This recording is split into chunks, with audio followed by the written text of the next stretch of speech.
Getsemani sinzibagirwa amakuba wabonye kubwanjye unamye n'umubabaro uri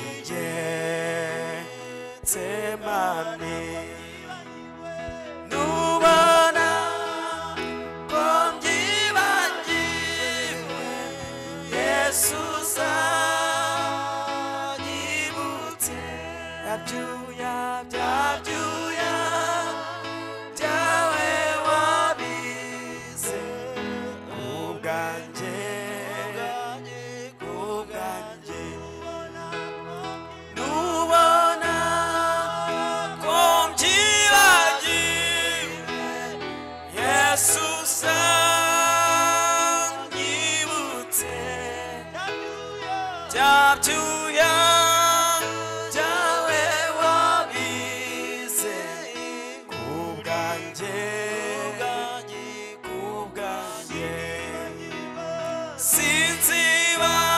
sinzibagirwa amakuba wabonye kubwanjye unamye n'umubabaro uri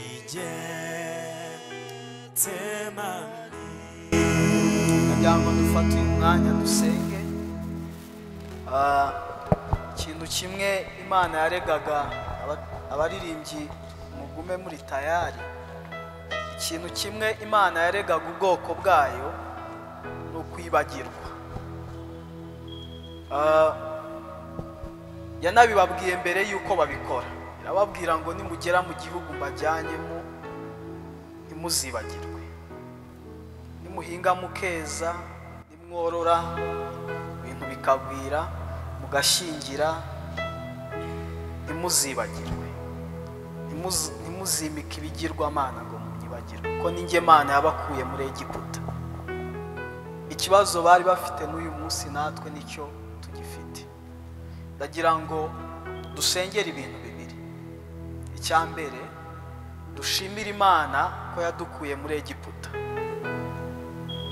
Abantu Imana yakuye muri Egiputa mwayiha icyubahiro. Nanjye ndi muri abo ngabo, nanjye ndi muri abo. Muri Egiputa si muri Misiri kubizera.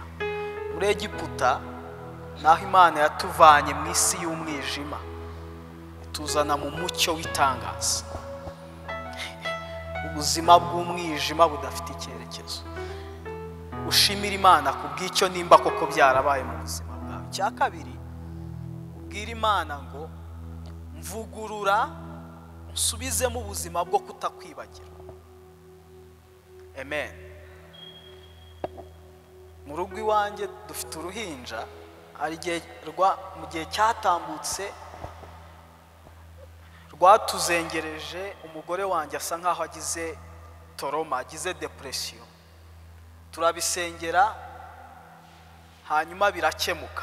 Nijoro narimo mubwira nti ariko uzi ko hari igihe twibagirwa, tukibagirwa ibyo twasengeye ko Imana yabisubije. Ako ni akantu gatoya, sibyo? Tekereza ibindi bintu Imana yakoze mu buzima bwawe bitari ako ngako nkubwiye. Mu buzima bwawe ubwira Imana ngo ndashaka kumara igihe cyanjye cyo kubaho ntibagiwe ibyo ukora n'ibyo uzakora mu buzima bwanjye. Niyo mpamvu iriya ndirimbo tuyiririmbye. Mwami Yesu, turashima izina ryawe rikomeye abari mu isi bose bakirizwamo.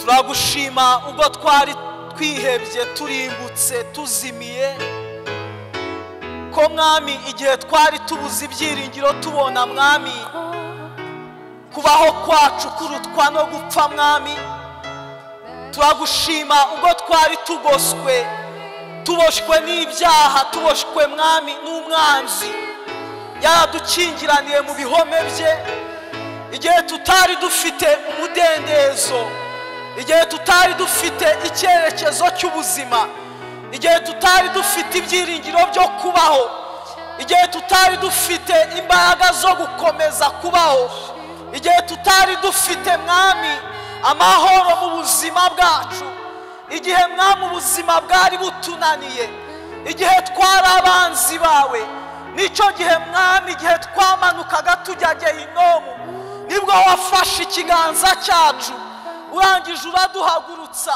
uravuga ngo nimubeho ntabwo mugipfuye, uyu munsi ndi muzima, ndabaha ubuzima bushya, ndabaha amahoro mashya, ndabaha ibyiringiro bishya, ndabaha imbaraga nshya, ndabaha imibereho mishya. None uyu munsi turi bazima, none uyu munsi turi bashya, none uyu munsi dufite amahoro, none uyu munsi dufite ibyiringiro, none uyu munsi dufite imbaraga, none uyu munsi turi abatsinzi. Ijambo ryawe riravuga ngo ubwo twari dupfuye tuzize ibyaha n'ibicumuro byacu, ngo waratuzuye utuzurana na Kristo, none uyu munsi turi bazima muri Kristo Yesu. Turasenga mwami Yesu ngo icyaduha ubuzima bwacu bugahora buzirikana ibyo ngibyo, icyaduha ubuzima bwacu ntibwibagirwe iyo watuvanye, iyo debari, iyo ngiyo, aho ubuzima butaba, ahatari imibereho, ahatari ibyiringiro. Turagushima ko watuzahuye ubwo twari dupfuye, ubwo twari mu kibaya cy'amagufwa yumye, none uyu munsi turi bazima. Turagushima ibyo wakoze mu buzima bwacu, ntabwo tugushima ku gakiza gusa, turagushima ibyo wakoze byose mu buzima bwacu. Turagushima kubw'indwara wadukijije, turagushima kubw'intambara waturwaniriye, turagushima ko wadutunze muri byose, turagushima ko waduhaye ibyiringiro dutendebutse. Reka mwami dusubizwemo imbaraga nawe mwami, dusubizwemo ibyiringiro nawe mwami. Reka umuntu wese wicaye muri iri teraniro arushe, aremerewe, abuze ibyiringiro, abuze umucyo wawe, aboshwe mwami, aremerewe n'ibimugerageza bitari bimwe, reka umucyo wawe umurasire, reka umucyo wawe umurasire, reka imbaraga zawe mwami zihereza ababuze imbaraga gusubizwamo imbaraga, arizo zikorera muri aya materaniro mwami. Abaje bandujwe n'iby'isi, ubezesha amaraso yawe mwami y'igiciro gikomeye, amaraso ataray'intama, amaraso ataray'ihene, amaraso ataray'ibimasa, amaraso atagajuka, amaraso atuma, amaraso ahora akiza abayizera bose, ariyo akiza buri muntu wese. Ushimwe mwami kuko ribiruta ibyo ngibyo.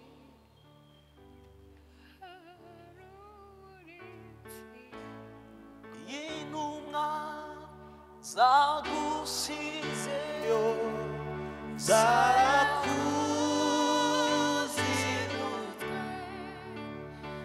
natwe ntabwo twashobora kubigereranya.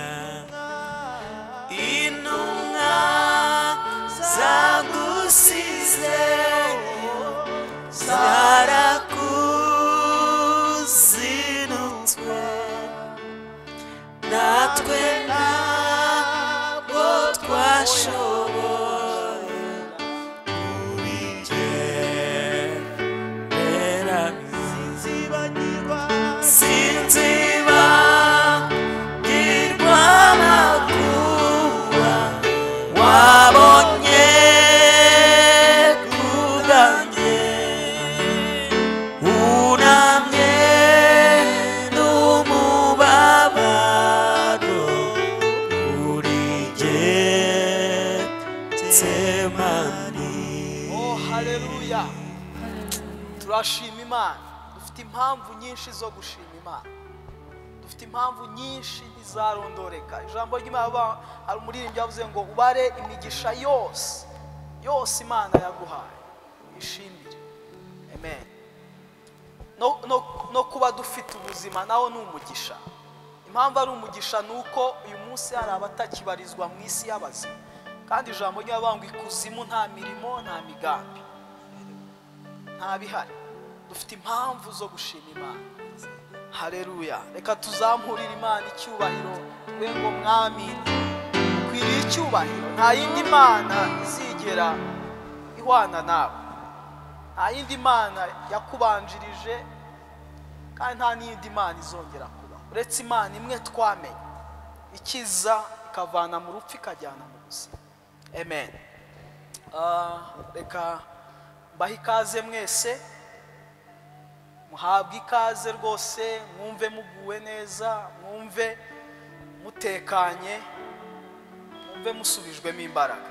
Reka nsabe mwene data Emmanuel Mugaga Tete aza dusangiza ijambo ry'Imana. Nshimye Imana kubw'uyu mwanya nanone. Uyu munsi tugiye kuganira ku magambo ashingiye kuri Matayo igice cya 11 kugera umurongo wa 28 kugera kwa 30. Matayo 11 umurongo wa 28 kugera kwa 30. Haravuga ngo mwese abarushye n'abaremerewe nimuze munsange ndabaruhura. Mwemere kuba abagaragu banjye munyigireho, kuko ndi umugwaneza kandi noroheje mu mutima, namwe muzabona uburuhukiro mu mitima yanyu, kuko kunkorera kutaruhije n'umutwaro wanjye utaremereye. Haleluya. Kadusenge. Uwiteka mwami Imana, turagushimye kubw'uyu mwanya, tugushimiye imirimo yawe wakoze kandi ukomeza gukora mu buzima bwacu, ari naho tuvana ubuhamya dukura ishingiro ryo kuguhamya. Fungura amaso yacu n'imitima yacu kugira ngo tubone ibitangaza biri mu ijambo ryawe, kandi imitima yacu yakire ijambo ryawe kandi irigendereho kubwa Yesu Kristo umwami wacu. Amen. Haleluya. Aya magambo Yesu yayavuze, Bibiliya itwereka yuko hejuru aba yamaze kwigisha abantu ku bintu bitandukanye, hanyuma ayavuga ari uko amaze kugaya abantu yari yabwirije ubutumwa, akora n'ibitangaza, hanyuma banga kwemera. Arangije arababwira ati ibitangaza nakoreye ahangaha, iyo nza kuba narabikoreye ahandi hantu bari kuba baremeye. Yewe na Sodomu na Gomora nayo yari gukizwa, yari kwemera. Aranababwira ati ku munsi w'imperuka muzaba mumerewe nabi kurusha abantu b'i Sodoma na Gomora, kubera yuko mwambonye mubona imirimo ikomeye nakoze, mwanga kuyemera. Arangije rero niko guterura aya magambo arayababwira. Mbere yaho abanza kuvuga ngo njyewe, ngo arababwira ngo Imana, nta wundi muntu uzi Imana keretse umwana wayo, ngo kandi uwo mwana niwe wenyine ushobora kubereka ise, kubereka Imana. Niko kubabwira ati rero ubwo nzi Imana kandi ndi hano mu bubasha bw'Imana, nimungane, nimuze aho ndi mbaruhure. Haleluya. Turavuga ku bintu bijyanye n'umuruho n'umubabaro, hanyuma n'uburuhukiro Yesu atanga. Hari igihe umuntu ahura n'ibibazo, ibintu bikaba bibi pe, ukabura uko ubigenza, ukumva ubuzima burarangiye. Twese ahari bijya bibaho, wenda bamwe bavuga ko babibonye kurushaho, ariko buri muntu wese hari ahantu agera akamererwa nabi n'ubuzima. Hari Zaburi ya 11 na Zaburi ya 42. Reka wenda dusomeho ibyo bice, niyo tutazisoma zose mwaza kubona umwanya mukazisoma mukazirangiza. Zaburi ya 11 ya Dawidi aravuga ngo Uwiteka niwe mpungiraho, mubwirira iki umutima wanjye muti hungira ku musozi wanyu nk'inyoni, kuko abanyabyaha bafora umuheto batamikira umwambi mu ruge, kugira ngo barasire mu mwijima abafite imitima itunganye. Niba imfatiro zishenywe, umukiranutsi yakora iki? Mwakomeza mukayirangiza tujye ku ya 42. Haravuga ngo nk'uko imparakazi yahagizwa no kwifuza imigezi, niko umutima wanjye wahagizwa no kukwifuza mana. Umutima wanjye ugirira Imana inyota, Imana ihoraho. Nzaza ryari ngo ngaragare mu maso y'Imana?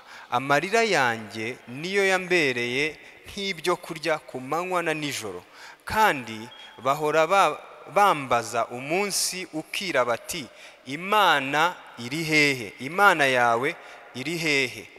Ibi ndabyibuka ngahinduka umutima. Ubwo najyanaga n'abantu benshi nkabajyana mu nzu y'Imana, tugendana ijwi ry'ibyishimo n'ishimwe, turi iteraniro riziririza umunsi mukuru. Mutima wanjye, niki gitumye wiheba? Niki gitumye umpagararamo? Haleluya. Hari igihe ubuzima bugukomerera cyane, wamugana abantu bakakubaza bati ese iyo Mana watubwiye wizeraga yagukoreye bya bindi, noneho yagiye he?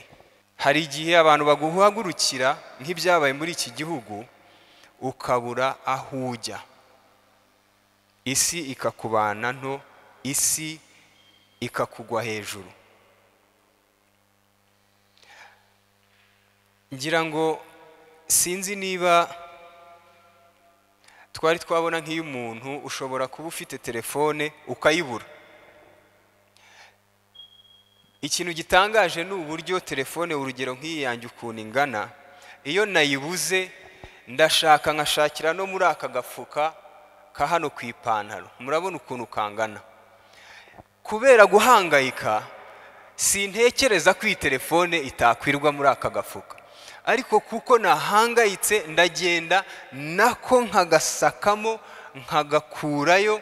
Niba ari amafaranga ushaka, niba ari iki, imyenda ukayikuramo ukayisasa ku buriri, nkaho ukibaza ugashakira aho umuntu muzima ufite ubwenge ubundi atagashakiye. Nibyo bya yindi mu Kinyarwanda tuvuga ngo uhira mu nzu ntaho adapfunda imitwe. Ndabona hari abantu basetse, ngira ngo ntago bari bazi ko uwo mugani muzi. Umuntu hari igihe ubuzima bukanga pe, ugashakishiriza ahantu ahashoboka n'ahadashoboka, ku buryo abantu bakureba bakavuga ngo uyu muntu nta bwenge agira, yataye umutwe. Sinzi niba hari abantu benshi ntibakunda injangwe, ariko abazitunze mu rugo hari igihe uyihereza nk'akantu k'agapapuro nk'aka ngaka, ikakajyaho ikakitaho, ukagira ngo izi byikora, ukagira ngo hari ikintu iri bukuremo, igashakisha ukabona rwose yabihaye umwanya. Hari igihe kubera ibibazo tugeraho ngaho tukamera gutyo, ugashakisha. Mu Cyongereza bajya bavuga ngo ubusazi, ngo gusara, ngo ni ugukora ikintu kimwe mu buryo bumwe inshuro nyinshi, ngo utegereje ingaruka cyangwa se umusaruro umwe. wagiye gushaka ikintu ahantu, tuvuge niba ari imodoka uri guparika ukayiparikamo bikanga, ngo iyo ubikoze inshuro nyinshi n'ubundi bibyara wa musaruro umwe, baravuga ngo uko niko gusara nyako, gusubiramo bya bintu inshuro nyinshi bigatanga wa musaruro umwe, nta mpinduka. Hari igihe ibibazo bituma nyine tumera gutyo, rimwe na rimwe ukiheba nyine n'Imana, ukayibaza ibibazo, wa mugani nk'uko twabibonye ejo Yobu yabajije Imana ibibazo bitandukanye. Uko niko tubigenza, iyo ibibazo bije dukora uko dushoboye twebwe nk'abantu, rimwe na rimwe ukagira ngo wabonye igisubizo pe, ukagira ngo wabonye igisubizo, ariko ukabigerageza bikanga. Ibyo bintu murabizi? Icyo nicyo gisubizo cyacu. Iyo tubonye ibibazo niko tubyitwaramo, ariko Imana ishimwe kubera yuko twebwe aho tugarukira, uretse n'aho tugarukira n'aho dutangirira, Imana ibihari. Haleluya. Kandi ndagira ngo mvuge iki kintu, iyo umuntu avuga ibyiringiro biri muri Kristo, ntabwo aba ahakana yuko ibibazo bidahari. N'Imana ubwayo ntabwo ivuga ko ibibazo bidahari, ahubwo iravuga iti nibyo ndabona ikibazo gihari, ariko aho dutandukaniye ni uburyo ubona iherezo ry'iki kibazo, njyewe hari ukundi mbibona. Aho dutandukaniye ni inzira bizanyuramo bikemuka cyangwa se amaherezo y'iki kibazo, ariko ikibazo cyawe ndakibona.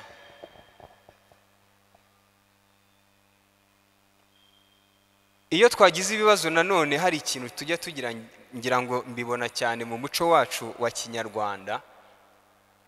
Iyo umuntu afite ikibazo twihutira kumubwira igisubizo tutarumva n'ikibazo. Bari wahura n'ikibazo abantu bakaza bakubwira ati ubundi ni gutya bigenda, ubundi urizira, ubundi ni gutya bimeze, batarumva n'ikibazo. Gufasha umuntu muri ubwo buryo burushaho kugira ibintu bibi.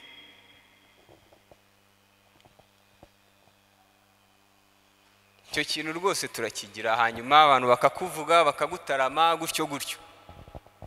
Ni nayo mpamvu akenshi umuhate wacu dushyira mu gufasha rimwe na rimwe udatanga umusaruro, kuko akenshi iyo tubonye umuntu afite ikibazo tuza tumukorera icyo twebwe dutekereza ko ari cyo gisubizo.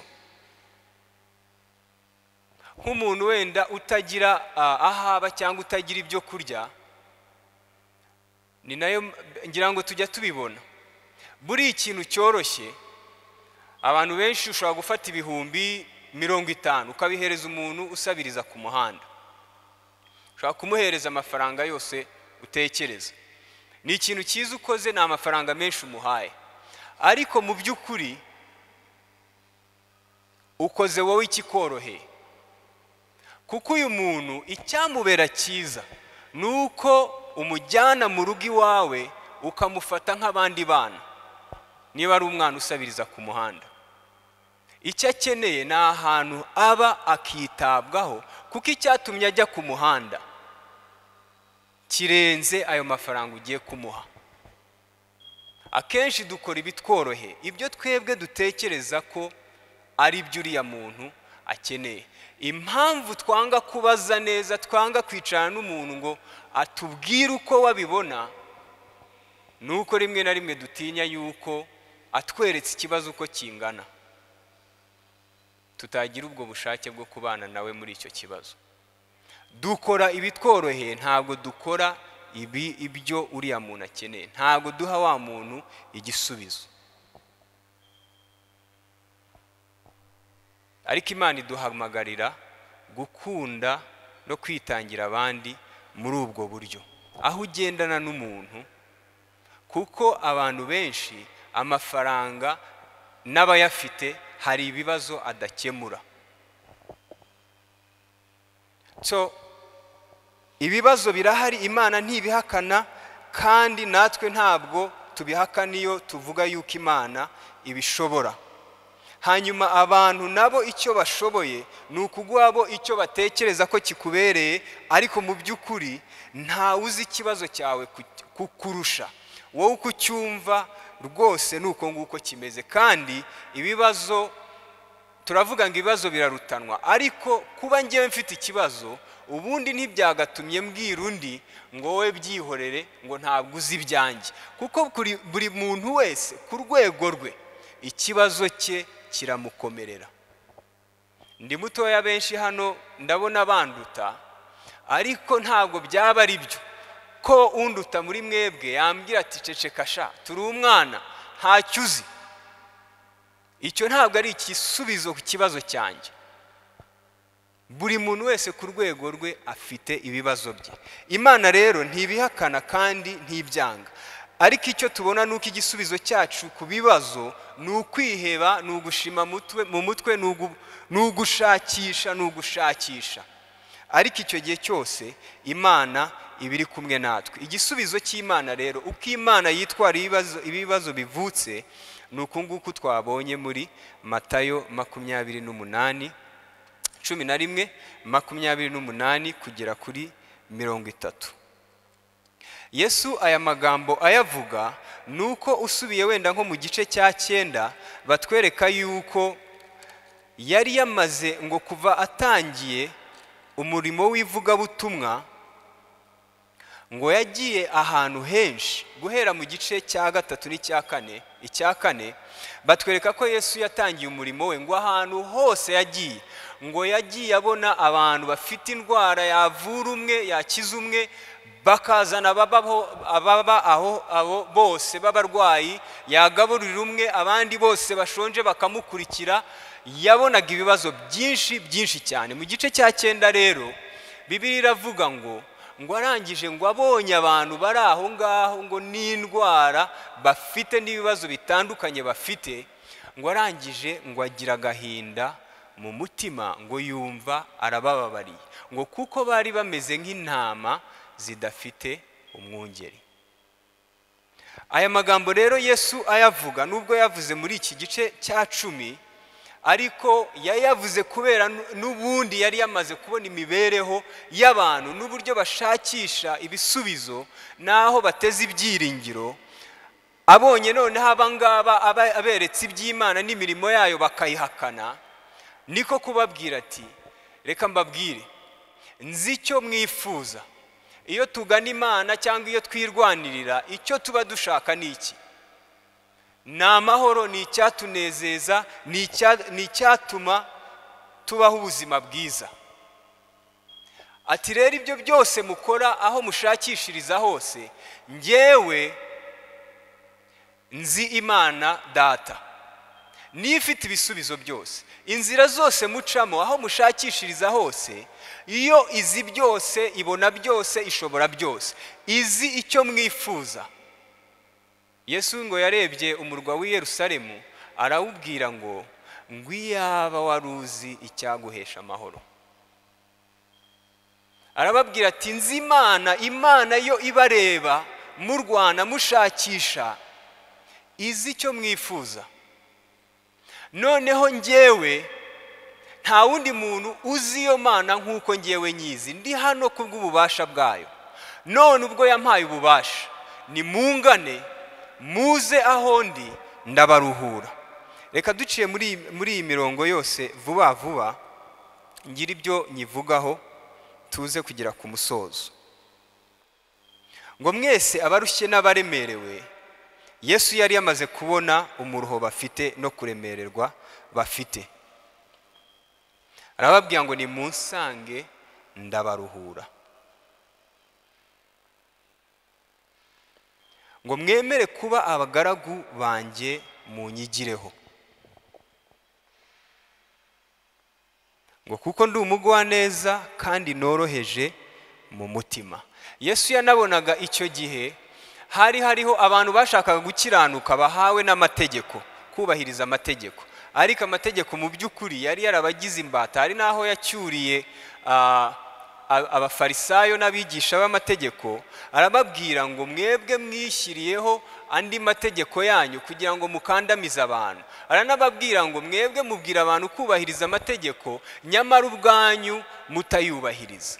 Arababwira ati rero mwabaye imbata kubw'amategeko, mushaka kuyubahiriza ariko nayo akarushaho kubananira. Mushaka gukiranuka, mushaka amahoro bivuye mu mirimo yanyu. Arababwira ati rero uko mwigishijwe, uko mubayeho birimo birabavuna, nimuze mwigire kuri njyewe. Inyigisho ya Yesu yari ubwami bw'Imana. Ababwira ngo mu bwami bw'Imana hari amahoro, mu bwami bw'Imana abantu barubahana, mu bwami bw'Imana abantu barafashanya, abantu barakundana. Mu bwami bw'Imana muri abana b'Imana, ntabwo muri indushyi, ntabwo muri abagaragu, ntabwo muri abo gucirwaho iteka. Arababwira ati rero muze mbahe inyigisho yanjye munyigireho.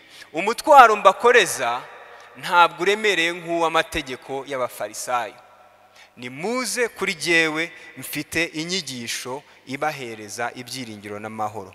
Yababwiraga inyigisho y'ubwami bw'Imana bwari kuzanwa n'umusaraba. Ngira ngo icyo gihe Yesu yabonaga urupfu rwe ku musaraba n'icyo ruzatuviramo, akababwira ati nimuze, hari icyo ndimo ndakora, nimuze, hari icyo Imana irimo gukora, nimuze muraruhukira muri jyewe. Haleluya. Arababwira ngo namwe muzabona uburuhukiro mu mitima yanyu, kuko kunkorera kutaruhije n'umutwaro wanjye utaremereye. Haleluya. Igisubizo cy'Imana cyangwa icy'Imana ikora iyo dufite ibibazo, iratubwira ngo nimuze aho ndi ndabaruhura. Nibihe bibazo ufite? Ni wowe ibibazo byawe, ntubyite bitoya, ntiwumva bakubwira ngo icyawe ni gitoya kubera ko icyanjye ari kinini. Imana irakubwira ngo ngwino. Nagiye mbona hari abantu benshi b'abakire rwose bafite amafaranga menshi, ni nabyo tuvuga. Muzi yuko bavuga yuko ejo bundi bavugaga yuko abantu bakize ku isi, abakize ku isi, bakize ba mbere, bakize nyine bikomeye, ngo mu by'ukuri ntabwo ari benshi, ntabwo ari benshi rwose. Ntekereza ko n'urutonde batagera kuri 20. Bavuga ko ari 1% by'abatuye isi. Ngo abo bantu bafite ubutunzi bungana n'ubutunzi bw'ibihugu 14 bya Afurika, harimo na Kenya, tuzi ko ari igihugu gikomeye. Abo bantu bakize ku isi bafite ubutunzi bungana n'ubw'ibihugu 14 bya Afurika. Ukibaza rero, niba abo bantu tuvuge ni 20 bafite ubutunzi bungana n'ubw'abaturage bo mu bihugu 14 bya Afurika, kuki inzara itarashira ku isi? Kuki ubukene butarashira mu isi?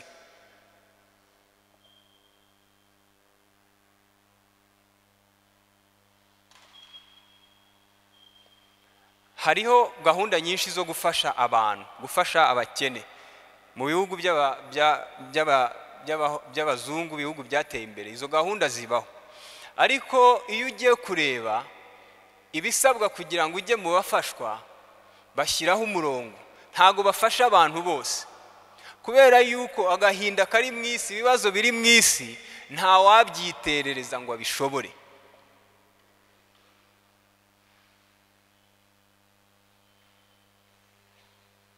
N'ubwa mbere nari numvise kuva nsomye Bibiliya, sinzi mwebwe niba hari abo mwumvise, n'ubwa mbere nari numvise umuntu uvuga ngo muze mwese abarushye n'abaremerewe, nta n'umwe usigaye inyuma.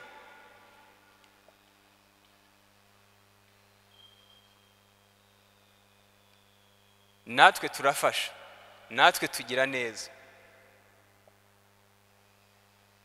Ntimurumva abantu se bavuga ngo nkunda abantu bameze gutya, ngo ariko iyaba akangaka atari agafite. tugira aho tugarukira. Yesu we aravuga ngo muze mwese mwese mwese mwese ngo abarushye n'abaremerewe. Ikintu gikomeye cyane kiri muri aya magambo nuko twebwe rimwe na rimwe tujya dutekereza yuko abaturusha ubutunzi bo bamerewe neza. Yesu we abashyiramo kuko aravuga ngo n'abaremerewe, ntabwo avuga abatunzi kuko n'abatunzi bararemerewe, nabo bararemerwa. So Yesu aravuga ngo muze mwese mwese. Haleluya. Muze mwese mwese. Twibuka ibyabaye muri iki gihugu, turimo tunatekereza ku musaraba, twibuka aya magambo ya Yesu avuga ngo muze abarushye n'abaremerewe ndabaruhura kuko njyewe ndi umugwaneza. Hari abantu benshi badufasha ariko bagashyiraho ibindi bintu. Umuntu akagufasha ariko ukagera aho ngaho ukavuga uti nari nkeneye ubufasha ariko ubwawe burandembeje. Umuntu akaguha ikintu ariko akakuzonga mpaka ukakimusubiza, ukirukanka ukavuga uti biraruta uko nari imeze, nako uko nari imeze birutwa n'ibi ngibi. Yesu we aravuga ati nimuze kuko njyewe ndi umugwaneza kandi umutwaro mbikoreza ntabwo uremereye. Ni iki twakora kuri ibi ngibi? Twakwigira ku bandi. Reka dusome muri Hoseya. Abisirayeli nubwo bagomeraga Imana ikabahana ikabata, ntabwo nubwo bakomezaga kwigomera ikabata ikabahana, ntabwo bajyaga bayitakariza icyizere burundu kuko bari bazi yuko ari Imana yo kwizerwa. Ahubwo byanatumaga bayifata uko biboneye kubera ko bazi yuko ari inyembabazi. Hoseya ndumva ubwo n'umurongo wa mbere kugera ku wa 3 haravuga ngo ubu niko Abisirayeli bavugaga ngo nimuze tugarukire Uwiteka kuko ari we wadukomerekeje kandi niwe uzadukiza, niwe wadukubise kandi niwe uzatwomora, azaduhembura tumaze kabiri, ku munsi wa 3 azaduhagurutsa kandi tuzabaho turi imbere ye. Dushishikarire kumenya, tugire umwete wo kumenya Uwiteka, azatunguka nk'umuseke utambitse nta kabuza, azatuzaho ameze nk'imvura y'itumba isomya ubutaka. Haleluya.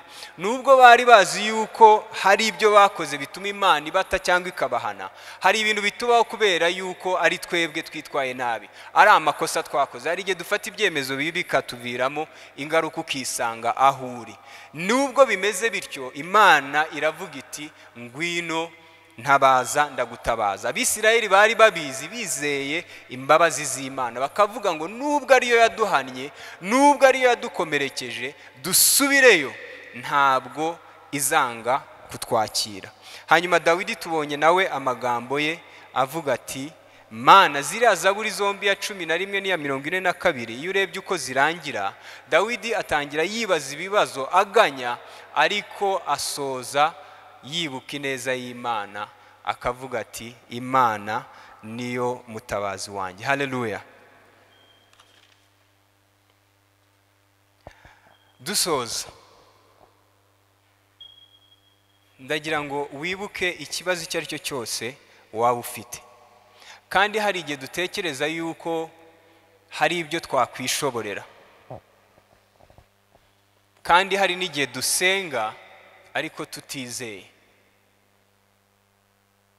Ugasenga Imana, ugasaba Imana, ariko ugahita uca ku ruhande ugashaka abantu babikugiramo.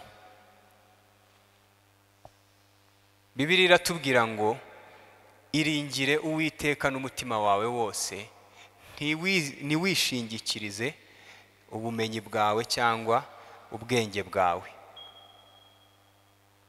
Hari indirimbo imwe muri wa mushinga nababwiye ejo, album y'abana yitwa Rabagirana Rwanda, hari indirimbo baririmbyemo ivuga ngo jyewe nzi neza ko nzabona amahoro, jyewe nzi neza ko iminsi izahinduka, ngo nubwo duhura n'ibikomeye none ngo ejo hazacya kubw'amasezerano. Ngo yabivuze ntijya yivuguruza, ngo ni Imana ikwiye, ni Imana y'ubutware. Ngo reka dukorere iyo Mana, ngo izadusanga iduhoze amarira. Haleluya. Igice cya kabiri kiravuga ngo dore abahandi ngo baratangaye cyane ngo kuko tubonye igihugu gitoshye. Haleluya. Bari bazi yuko birangiye, ngo ariko dore noneho igihugu kirahindutse, kigize ubuzima, ngo none biratangaje, ngo baratangaye cyane. Ibibazo byose waba urimo kunyuramo bitekerezeho, ubitekerezeho. Ijambo ry'Imana ritweretse yuko Imana itayobewe ibibazo tunyuramo, irabizi. Yesu yari amaze kwitegereza abantu uko bameze, barimo bashakishiriza ahantu aho ariho hose hashoboka. Ababazwa nuko ngo bameze nk'intama zitagira umwungeri. Ababona barimo bashakisha baza bamukuraho ibyo kurya bigendera, bamukuraho gukira indwara bigendera, bakamusiga. Akababazwa nuko birukanyira ibyo ngibyo bamusize. Hari igihe dushaka ukuboko kw'Imana ntidushake mu maso hayo. Hari igihe dushaka umugisha w'Imana ntidushake umutima wayo. Abana batoya niwe uhereza ikintu, warangiza wamusaba utima agahita kwima. Ukamuzanira icyiza kiruta icyo wamuhaye, ukamubwira uti banza umpe icyo ngicyo ufite, nguhereza ikindi nakuzaniye, akakikwima. Nuko tujya twitwara ku Mana rimwe na rimwe. Yesu yababazwaga nuko yaje atugana atuzaniye amahoro no kuruhuka, ibyiringiro, ariko tukaza tukamukuraho ibintu bifite agaciro kabora, ibintu dukoresha bigashira, tukongera tukagaruka. Hari abo yagaburiye imigati baranje baritahira, inzara yongeye kubarya, ngo baramushakisha ahantu hose, bagenda babaririza ngo bamutangayo aho yaragiye ku mazi, ku nyanja. Aranje arababwira ati ese ninjye mwakunze cyangwa ni ya migati? Ndabinginze ku giti cyanjye, ndashima Imana iyaba ntafite ubuhamya bw'uko Imana itanga kuruhuka, itanga umudendezo, ibana natwe, ntago nakabaye ndi hano mbibabwira. Ndabakangurira kugira ngo dushake umutima w'Imana, kuko ngufite iyo Mana afite byose. Imana iravuga ngo isi n'ibiyuzuye byose ni ibyanjye.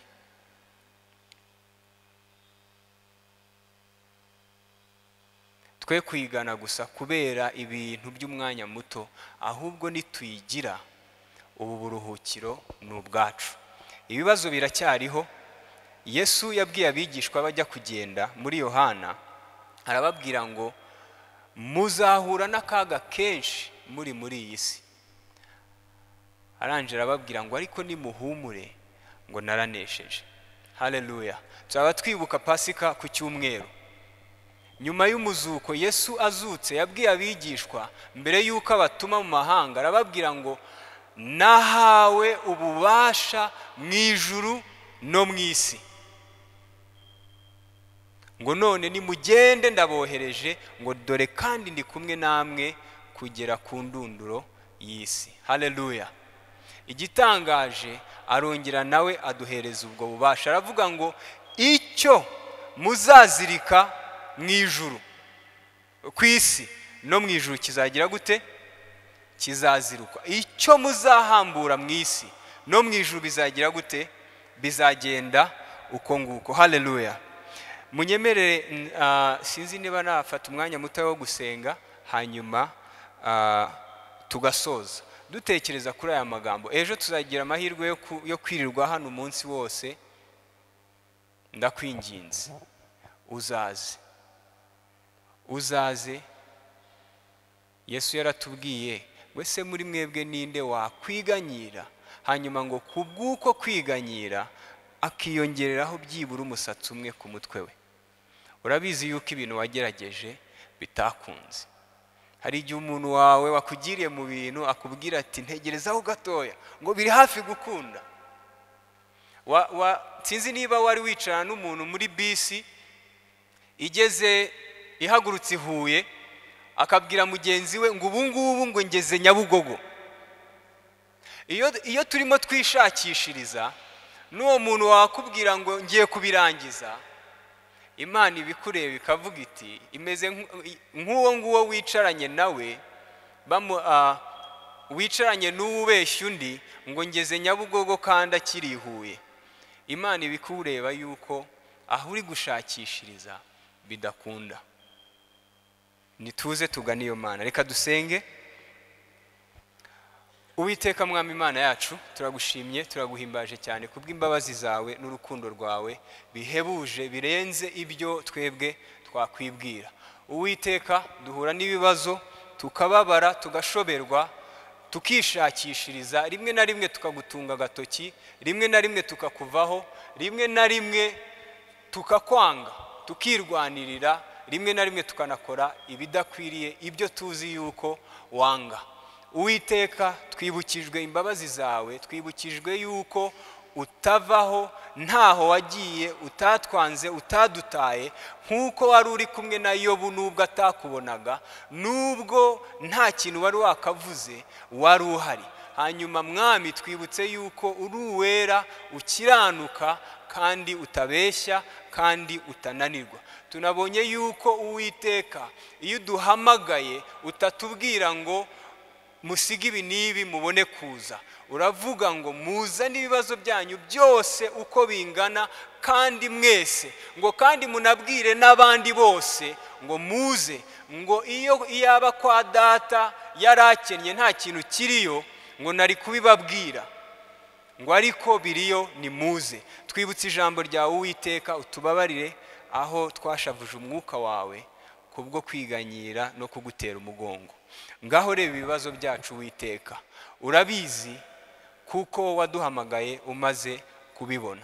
Uwiteka, ndakwinginze kugira ngo gutabara kwawe kuze ku mitima yacu, gutabara kwawe kuze mu bibazo byacu. Uwiteka, dufite ikibazo, dufite icyifuzo, turibaza ibi bibazo byacu, ubu buzima bwacu bushobora kongera bugahumekamo umwuka muzima. Iyi mibiri yacu n'amagufwa yacu yumye ushobora kubihereza ubugingo. Ese ibibazo byacu ushobora kubishyiraho iherezo.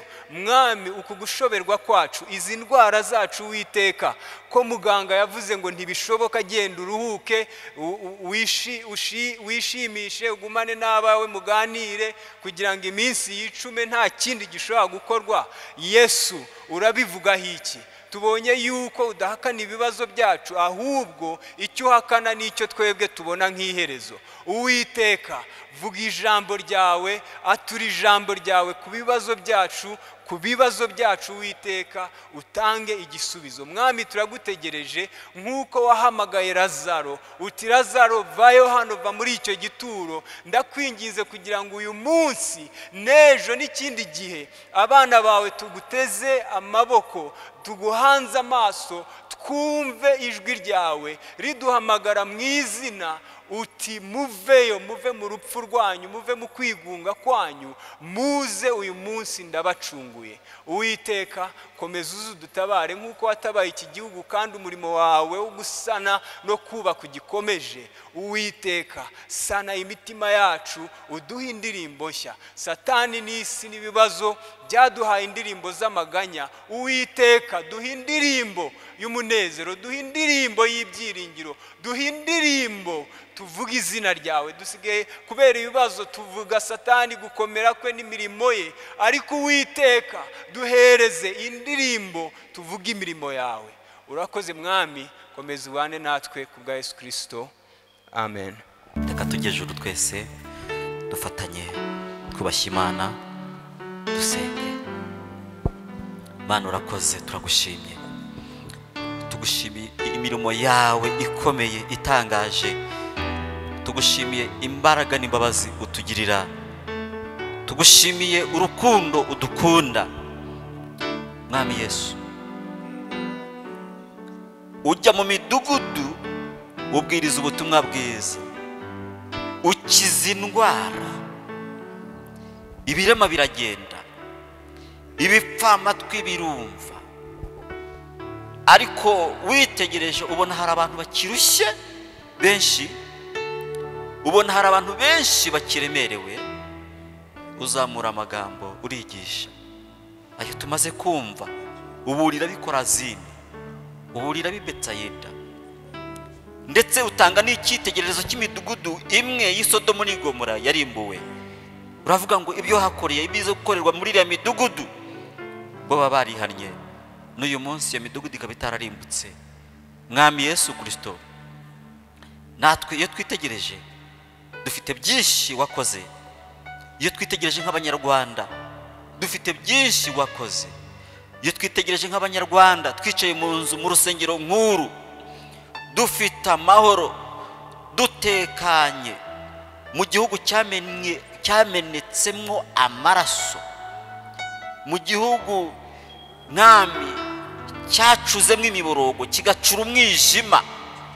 Uyu munsi tukaba dufite umutekano, uyu munsi tukaba dufite amahoro, uyu munsi Abanyarwanda bakaba baryama bagasinzira, uyu munsi Abanyarwanda bakaba bacuruza bakunguka, uyu munsi Abanyarwanda imodoka zikaba zigenda, indege zigenda, iterambere n'iterambere, amatara ku mihanda.